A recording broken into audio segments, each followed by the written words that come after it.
Hey everyone, this is Chris with the Bonner Breakdown. This is your political disclaimer. The Bonner Breakdown, its partners, sponsors, and affiliates do not condone or endorse any political party or political candidate. As a host, I'm an active listener, so I will often nod my head along to let people know that I'm listening and trying to discover more about who they are.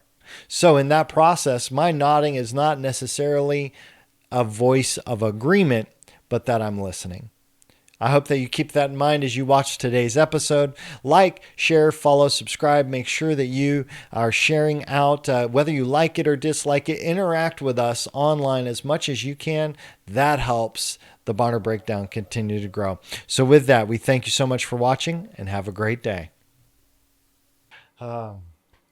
Well, hello, everybody. Welcome to the Bonner Breakdown. It's Chris, and this is episode 29.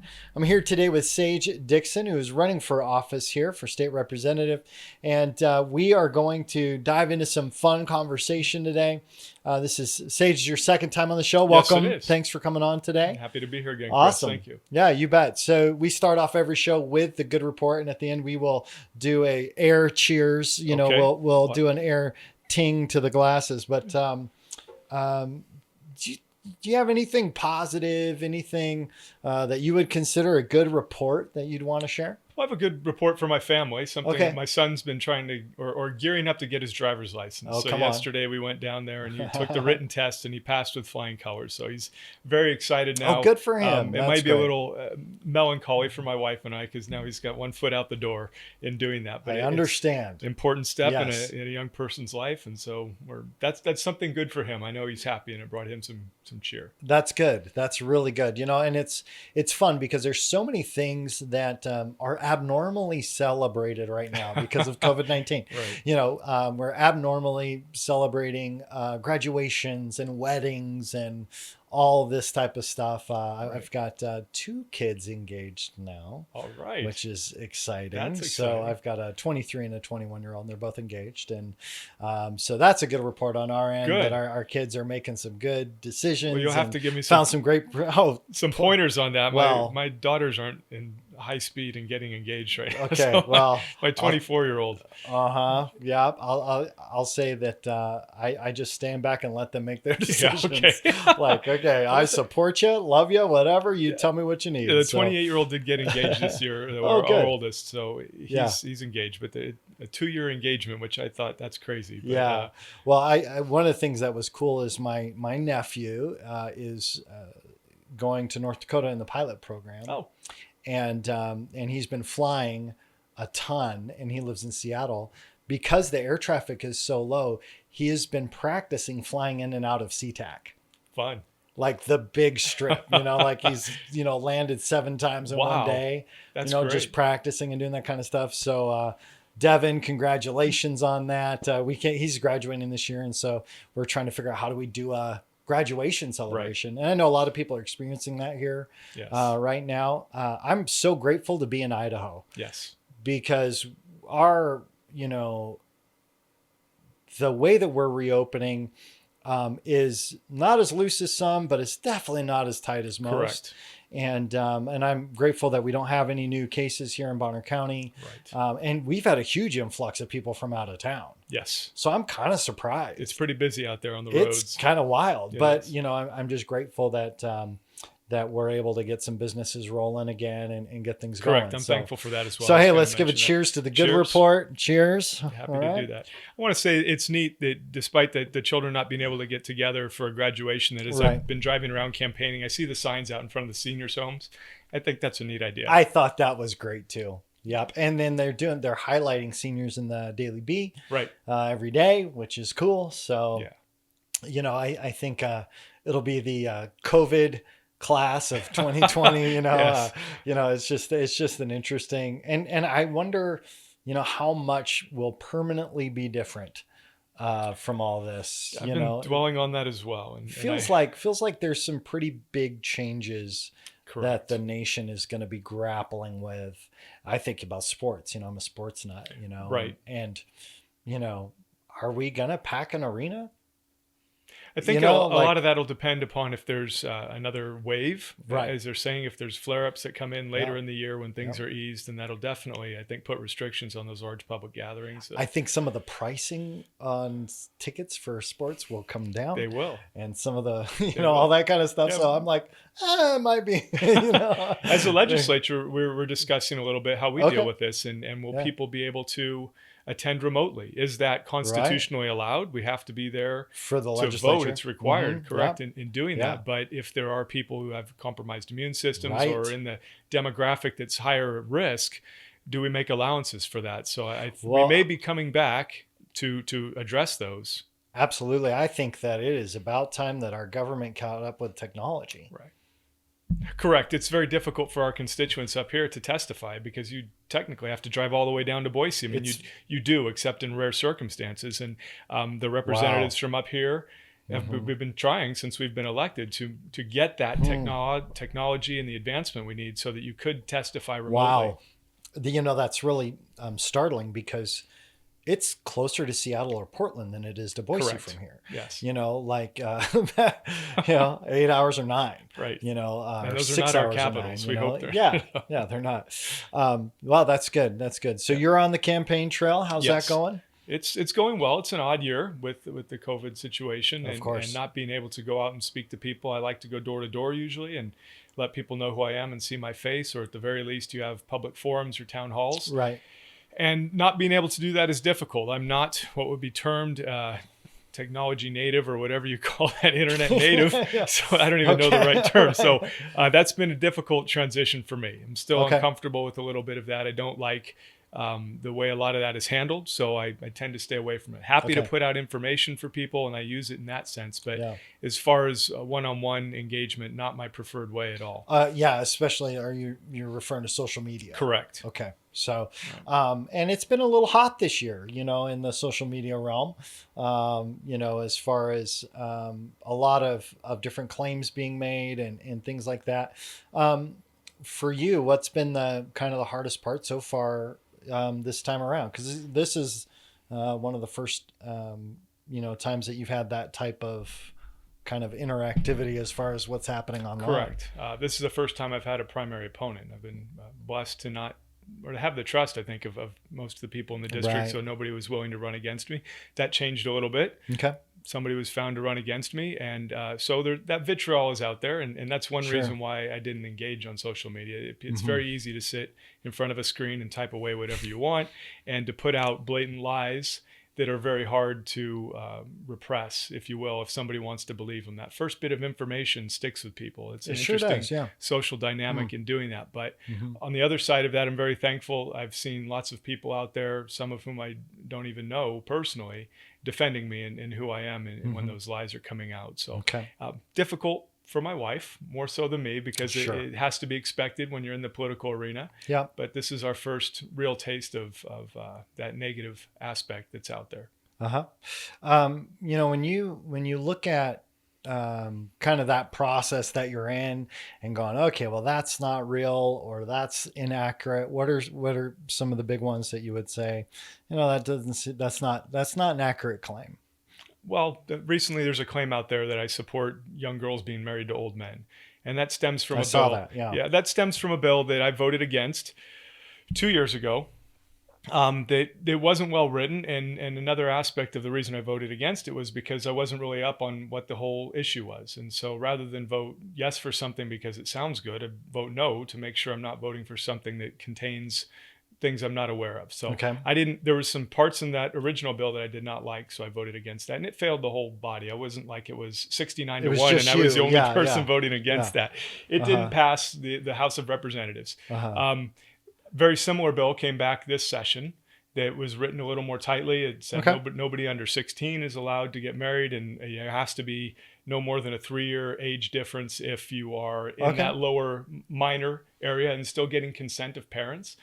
So it was written a little more tightly in doing that. And I voted for that, as did the majority of other people. And so it passed. And so that lie that's going out is, again, a blatant one, just being spun, trying to sully my name, I think, to try and make me look bad to the electorate. Okay. All right. One of the aspects that is difficult is when you look at every bill that you voted on, um, obviously it's in the legislature to be debated and for people to come out on one side or another to vote yes, no, or absent, right? Isn't that Nope, you cannot you vote cannot absent. vote If absent? you are Okay. present, if you're present in the chambers when we're voting, you have to vote. Okay. So you either have to vote yes or no. And we all know that no matter what your vote, you're not going to make everybody happy. Correct.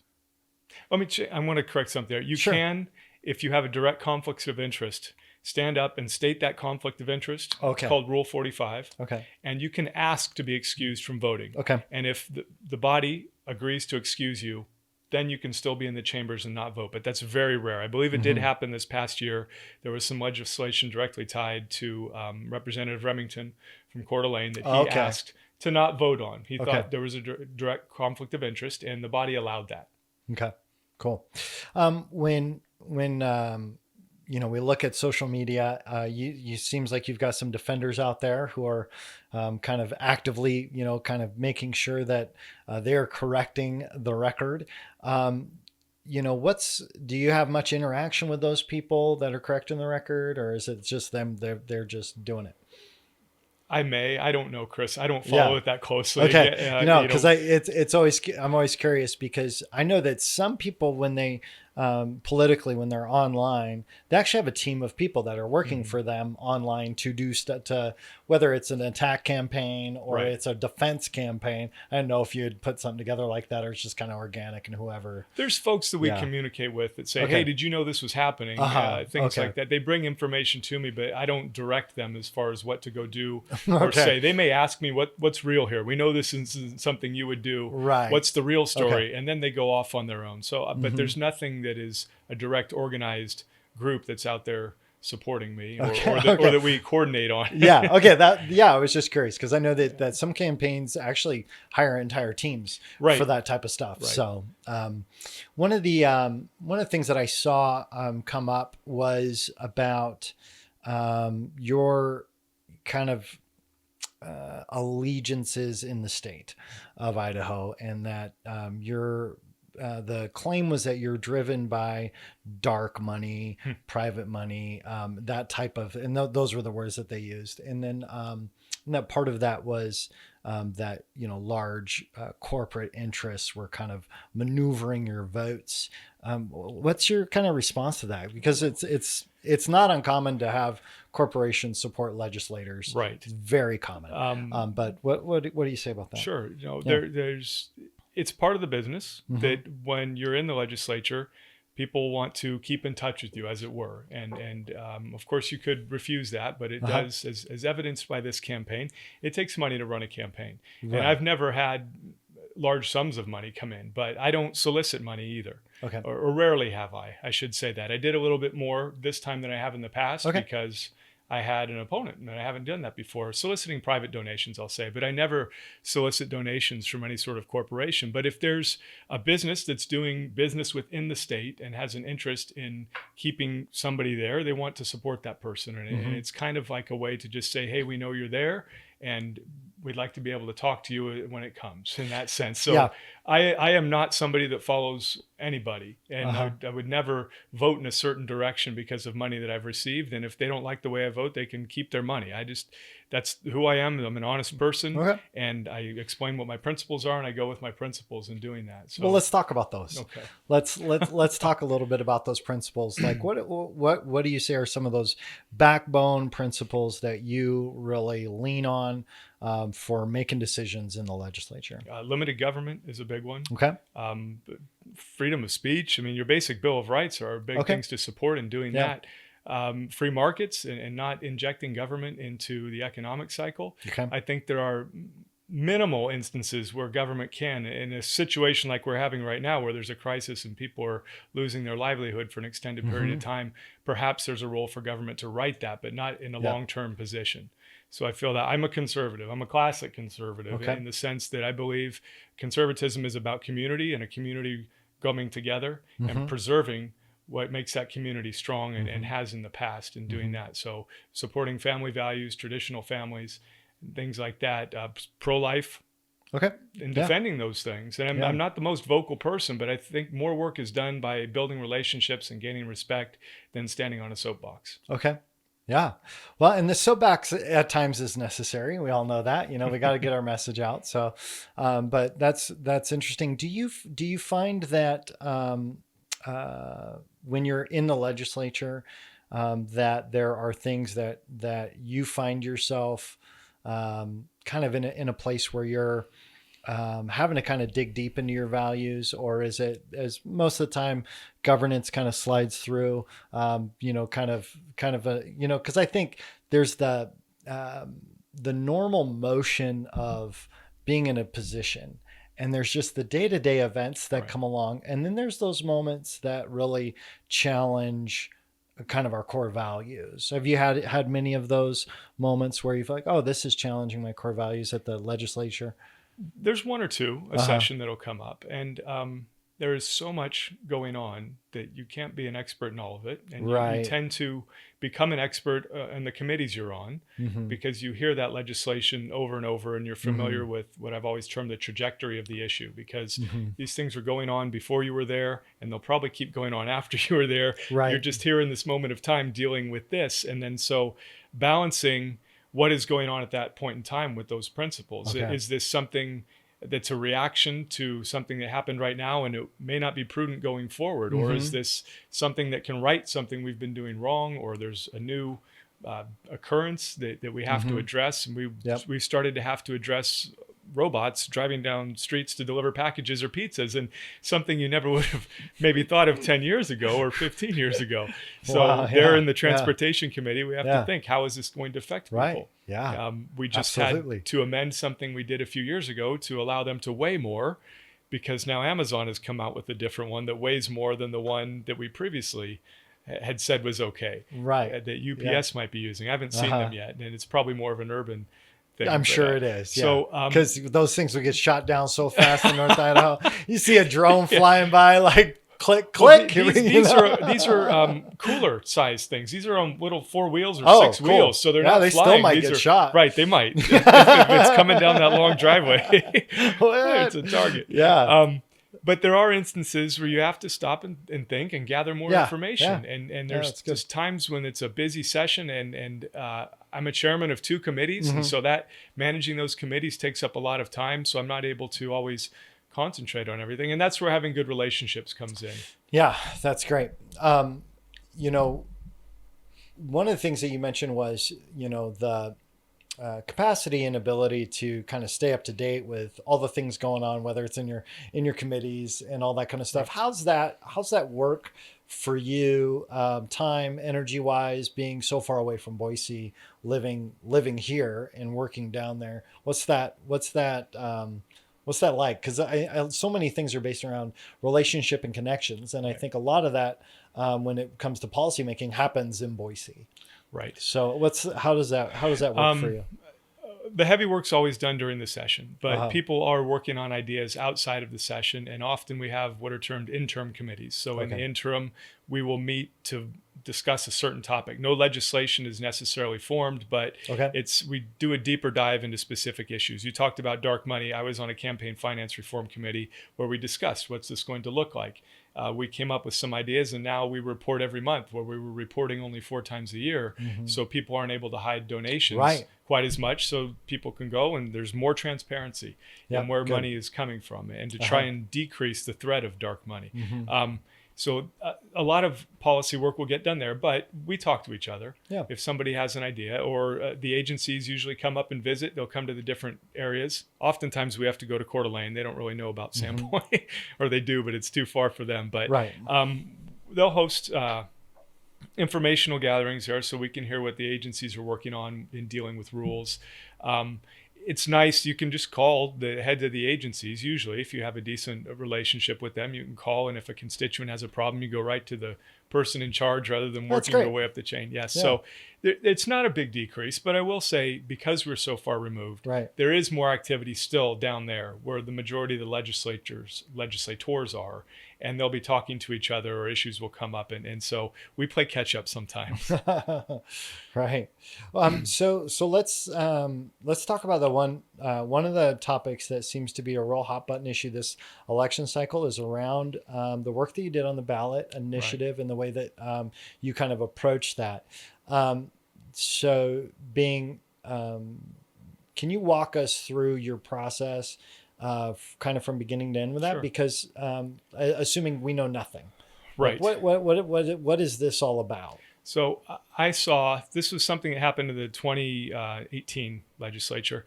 And prior to that, coming into that interim, I saw what was a national movement of different groups using a ballot initiative process in a state to get legislation passed, not legislation necessarily, but a law passed that the legislature would not pass. So the elected representatives of the people were not passing a law that they didn't think it was appropriate for the state, but through the ballot initiative process, okay, groups were able to get that on the ballot, depending on how difficult it was or not, and push what their perspective was through a direct democracy process. My strong feeling is the nation and our state and many other states were constructed to be a representative republic, a representative democracy with a constitutional republic behind it, okay, in the lawmaking process. We have a direct democracy in the sense that that's how we elect our representatives. Correct. And then once we're in the chambers, it's direct democracy, a simple majority. Mm-hmm. But in those chambers, everybody in the state has a representative. If you just get something on the ballot initiative, and the way I describe it is if you have, say, a duplex or a triplex and there's 5 people in it, and 3 people live downstairs and 2 people are upstairs in 2 separate things, and the people downstairs say, well, we've decided that you're going to pay our utilities for the whole building here. And we're going to vote on it, though. You'll get a chance to vote on it, but this is going to come before us all. And of course, those 3 people are going to outvote the 2 up above who may not want that at all. And that's what this ballot initiative process is. You can go to the majority population areas, get the signatures you need to get something on the ballot. Okay. And then even though everybody in the state gets to vote on it, the majority population centers are going to outvote the rest of the state. Right. So there's an inequity there. The voice is not being heard. My position is I was protecting the voice of the majority of Idahoans, okay, not silencing that voice. Okay. I don't agree with that process, but it's there. Mm-hmm. So my goal, it was a group of legislators that felt similarly. I had it on my list. I tend to make lists through the year of legislation that I want to run or things I want to look into. That was on my list. I showed up. There was other legislators with similar lists. We combined a few of those ideas and worked on it and got it through the legislature. The elected representatives of the people thought it was appropriate to tighten this up a little bit. Mm-hmm. They didn't go with my idea. My idea was 35 of 35 districts. That way everybody in the state is having a voice on saying whether this is appropriate for the state or not. That proposal made it up to 24, I think, or 23. We shortened the time frame. Okay. And it goes on and on like that. But there's still a ballot initiative in the state of Idaho. There is. Right? It's just structured differently. Correct. And I think the referendum process, which is where the people can come and remove a law that the legislature has passed, is a more appropriate process. Okay. That is a check against the legislature that the people can have, because if we go pass a law that the majority of people don't like, that's appropriate for them to come say, we don't like it. But if it's just a majority population saying, we want this policy now, but you elected representatives haven't passed it, then I don't think that's appropriate. But it's there. We just wanted to tighten it up to make it more reflective of the legislative process and the lawmaking process that we have. Okay. When you look at some of the initiatives that were brought forth, were there any that were like red flag initiatives that kind of put that on the radar for you? So we had the Medicaid expansion in 2018, and that passed. Legally, it passed. I have no quarrel with that.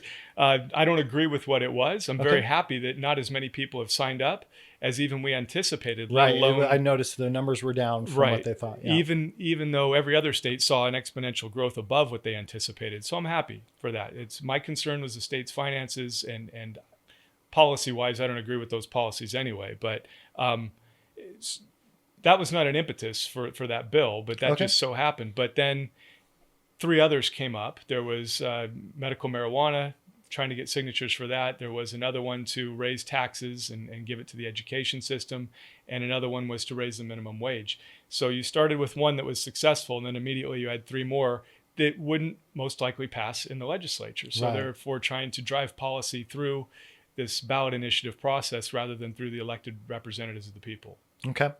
And so with the language tightened up, What's the big difference between what's there now and what was there before?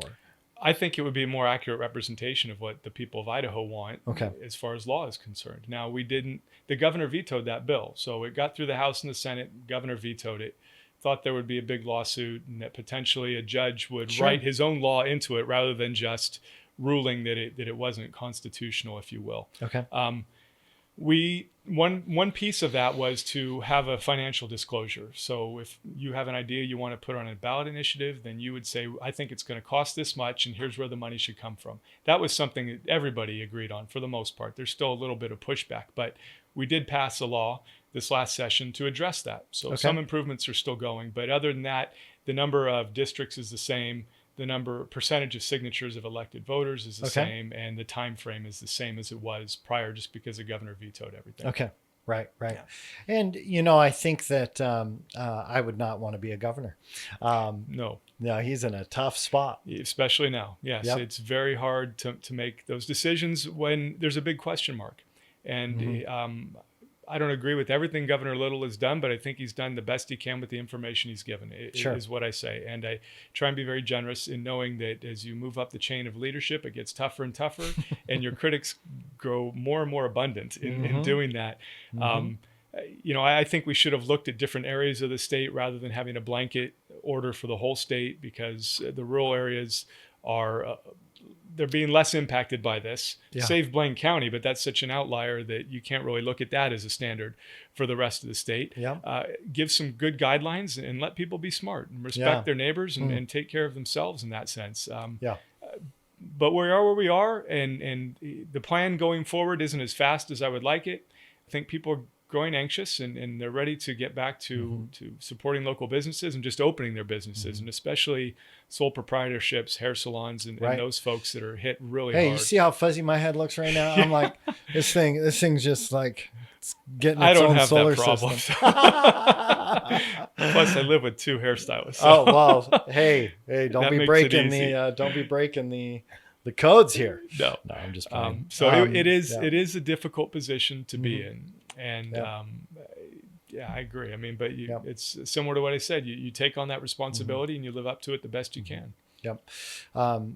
So, one of the critiques that I've heard recently was that with you being majority of the people, was it 62% of the people in North Idaho voted for Medicare, the Medicaid expansion? That was the state, I believe. It was a little over 50%, I think, in our district. And it was a little over 50. Yeah. Okay, so it was more of a split than it was. If I'm remembering correctly. Okay. I don't dwell on those numbers, but and the funny thing is that's a reflection of only 39% of the people in the state, though. So they voted. Yeah, they did a good job of getting out the vote. They're very active supporters of that ballot initiative, and they put out information that some people agree with, and they drove people to get out the vote. And so. That's the way the game is played. Yeah. So so when you look at the healthcare system in the state of Idaho, what are some improvements and things that you would want to see happen here, as far as improving the healthcare process here? I still think we need more providers up here in doing that. And it's not something I've dwelt on a lot, Chris. I was more familiar with those answers to those questions back when we were having the Medicaid expansion discussion. I think a more open market, and there's a lot of government regulation that drives up costs, and a lot of the Medicaid expansion benefits the hospitals. So the hospitals were in favor of that. The hospital industry, not necessarily our local nonprofit hospitals, but other ones were in favor of it because it does help them within a measure that people then, they have some recourse to the people that are coming into the emergency room. But the studies have shown it doesn't decrease emergency room usage. People just, now they have something they can recoup from serving them in that sense, which is important in some sense as far as the finances go. Yeah. We still don't allow that cross-state traffic. One thing we did do, I will say, is we started what are called enhanced short-term plans here in Idaho. So you were able to get a short-term healthcare plan that was much less cost. It still had to be in compliance with the American Care Act. The Affordable Care Act. Affordable Care Act. Thank you. And it was only for 11 months roughly. But what we did, we passed a bill. I carried that allows it to go up to 36 months. There was a federal, I think President Trump did an executive order that allowed that to happen. So it allowed us, and we applied and they approved it, but now we can have it up to 3 years, and it doesn't have to be explicitly compliant with the ACA. You can kind of get what is necessary for your health in that sense. And it's still robust. A lot of the complaint against it was they would be really pared down and people wouldn't get the care they needed. Right. But it doesn't contain things that you may not need as a male, say, or a female for that matter, or whatever. You can make it more specific to your individual situation, help you get through a tough time between jobs or what it may be. And working in the insurance industry, I've seen that help people. Oh, that's great. Yeah. That's good. So you're not anti-healthcare? No, not in any way. Healthcare is very important. I have a son who's a doctor. So. Yeah, I just keep hearing that, so I was wanting to ask. Do you find that campaigning this time around that you're more on your guard than usual? No, I'm an honest person. I'm going to tell you exactly what you. I mean, the answer that I have for the question you asked. Yeah, I am not somebody that hides things or is deceitful in any way. Yeah, I know what I believe, and I believe it strongly, and I'm happy to discuss things with people. Yeah, I think there was an article that actually came out about me while I was in session, saying that people know that I'm open to talk to anybody. I don't change with the wind, and. But I'll listen to you and I'll explain my position. And I've said it before, the city of Sandpoint and I don't agree on a number of things, and the mayor and I, but we find common ground on some things that I know are important to our district. And so we discuss those and move forward. And I try and represent everybody, but that doesn't mean I'm always going to agree with what everybody does. And I'll explain why not. But I appreciate getting information. I know I don't have all the answers. So the more information I can have, the better decision I can make. That's great. You know, this has been, this recent 6 months has been a wild ride with COVID. And then I think politically, it has been a wild ride. When you look at all the things that are happening nationally, a little bit of chaos, and even the things that have happened in our state has been very contentious and difficult for a lot of people. And do you have any thoughts around tone or things that you think might help us as far as the state goes for, kind of shifting some of the rhetoric and tone as we move forward? Do you have any thoughts on that?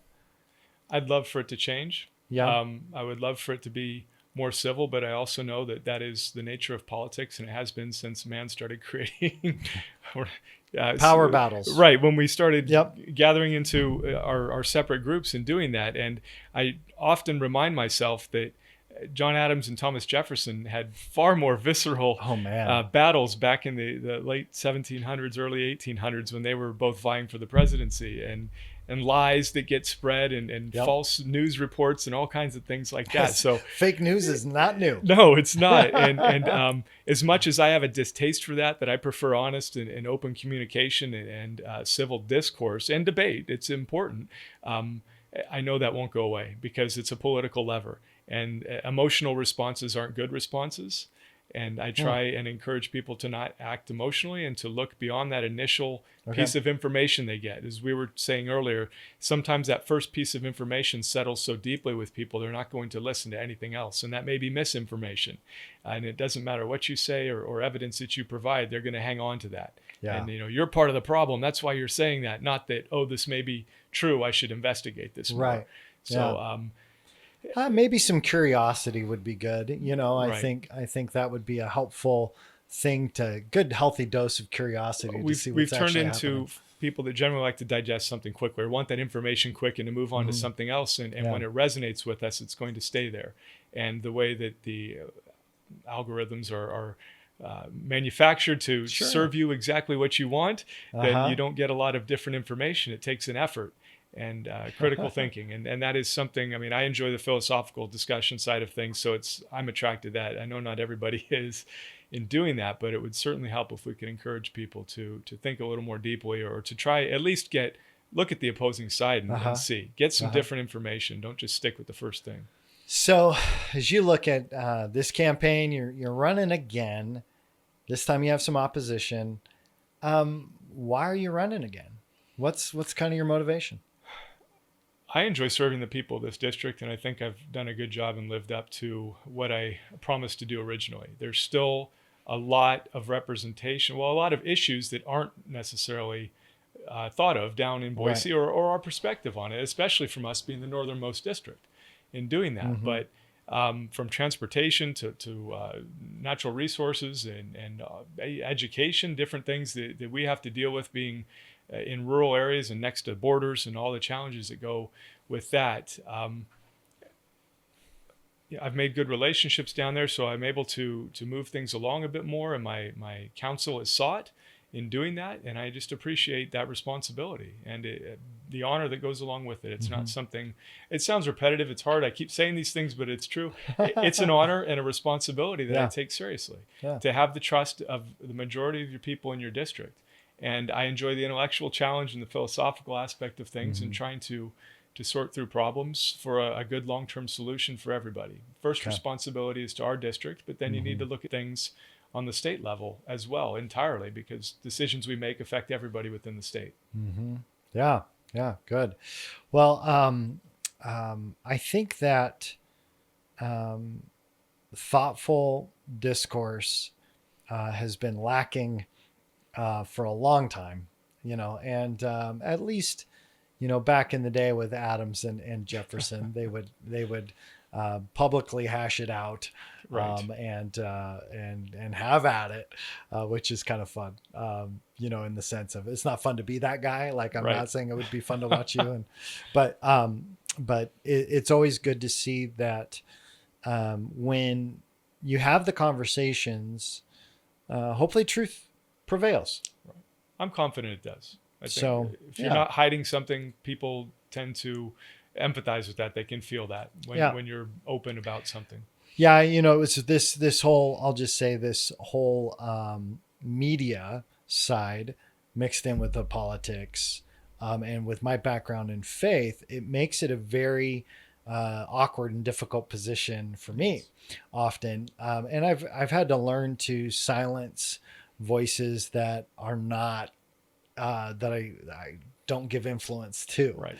and that's not my heart's for people, so it Yes. makes it really hard for me to do that. But it's Correct. a good thing, to be able to maintain focus and do that kind of stuff. So, the politics and all of this stuff is it's almost a new religion, and Hmm.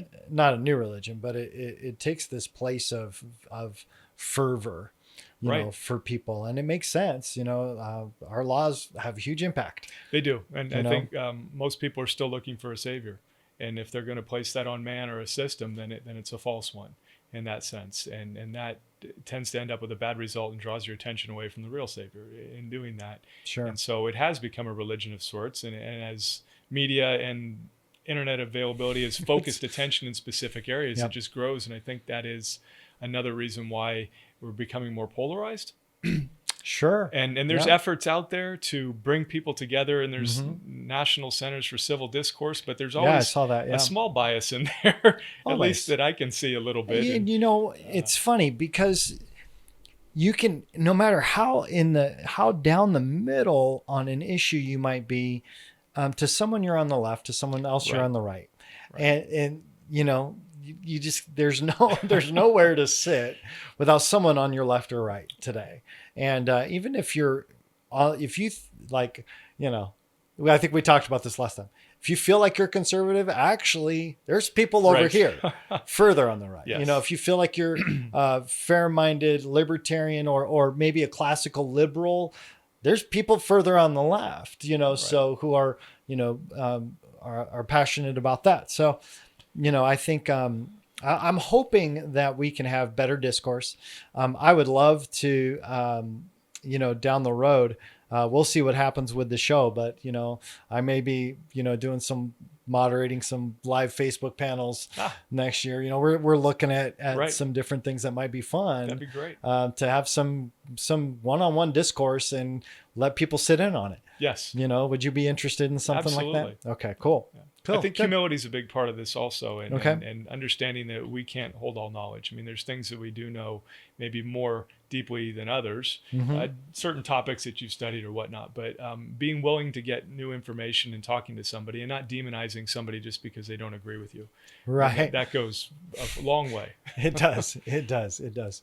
Good. Well, any other thoughts for us today, Sage? You're on the campaign trail. Well, we started off with, it just popped into my mind as far as the good is I'm very thankful we did the National Day of Prayer online. That was pretty cool. We still were able to do that. I was disappointed we weren't able to gather, but that worked out really well. I was thankful. Well, and I serve on that committee, and so it was interesting because we had a a lot of people were saying we need to meet, we need to gather, and we're like, well, we also need to provide opportunity for people who don't feel comfortable doing that, right? Because it's not that we aren't interested in we'd love to gather, but we also want to make sure that everybody was able to participate fully. So I thought it went off pretty well. It did. So I was happy good. about that. It was good. Yeah, good.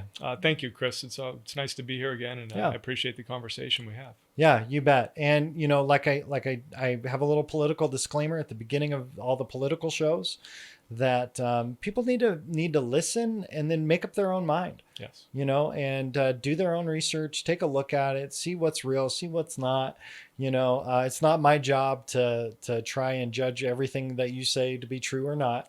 But I want to create a platform for you to share, what your perspective is. Right. And I also like to know how people think. Yes. Because I think that's one of the big pieces missing in politics is we're focused on what they stand for, but not how they think. Right. And, people do change their minds if they think. Correct. People do grow and they choose something different 4 years later because they know more. Right. Right. And to think everybody's a monolith and because they did this one day, they must always think that, I don't know anybody who's like that. So, I think it's good for people to understand how you think and kind of, that's why I asked about the values and stuff like that, because even those change over time.